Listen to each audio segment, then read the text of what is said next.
Today is the final chapter. The final chapter is chapter 30, titled Lewis. Why though? Chapter 30, Lewis. Lewis had a red face and a mustache of many colors. He was the art teacher at Wayside School. It was his job to see that the children didn't have too much fun during lunch and recess. And if you haven't already guessed, he is the one who wrote this book. On June 10th, there was a blizzard. Lewis was afraid that the children would have too much fun, so nobody was allowed outside.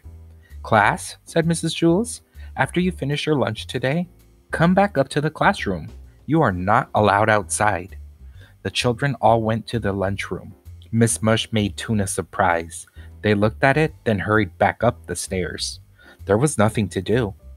"Now, class," said Mrs. Jules, "I know that you are all bored, but I have a special surprise for you." "I hope it's better than the tuna surprise," said Mauricia. Mrs. Jules continued, "Lewis is going to come up and entertain us. He will tell us a story. Now I want you all to be on your best behavior." When Lewis walked in, all the children booed. "Are you going to tell us a story?" asked Bibi. "Yes," said Lewis. "Well, it better be good," Bibi warned. "It better be better than that tuna surprise," said Butterfingers. "I thought the tuna surprise was good," said Lewis. "You'd eat dirt if they put enough ketchup on it," said Mac. "Hey, everybody, be quiet," said Todd. "Let him tell the story." "Not too loud, Lewis," said Cherie. "I'm trying to get some sleep." Lewis sat in the middle of the room, and all the children gathered around. Lewis began his story. "This is a story about a school very much like this one. But before we get started, there is something you ought to know so that you don't get confused. In this school, every classroom is on the same story." "Which one? The 18th?" asked Jenny. "No," said Lewis. "They are all on the ground. The school is only one story high." "Not much of a school," laughed Damien. Lewis continued, "Now you might think that the children there are strange and silly. That is probably true. However, when I told them stories about you, they thought that you were strange and silly."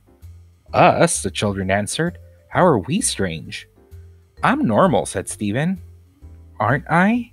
"As normal as I am," Joe assured him.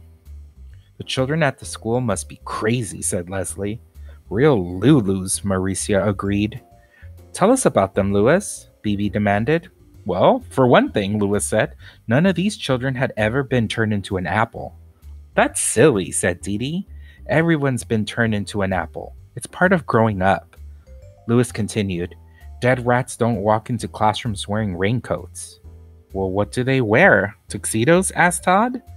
"And girls never try to sell their toes," Lewis added. "Well, no wonder," said Leslie, "at today's prices." Lewis continued, "They don't trade names or read upside down. They can't turn mosquito bites into numbers. They don't count the hairs on their heads. The walls don't laugh, and 2 plus 2 always equals 4. "How horrible," said Damien. "That's not the worst of it," said Lewis. "They have never tasted Mauricia-flavored ice cream." A hush fell over the classroom.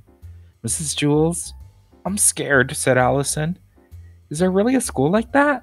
"Of course not," said Mrs. Jules. "Lewis was just telling a story." "It was a good story," said Leslie. "I thought it was stupid," said Kathy. "I liked it," said Rondi. "It was funny." Mrs. Jules said, "Lewis, it was a very entertaining story, but we don't really go in for fairy tales here. I'm trying to teach my class the truth." "That's all right," said Lewis. "I have to go down to room 29 now and tell them a story." He started out the door. "Class," said Mrs. Jules, "let's all thank Lewis for his wonderful story." Everybody booed.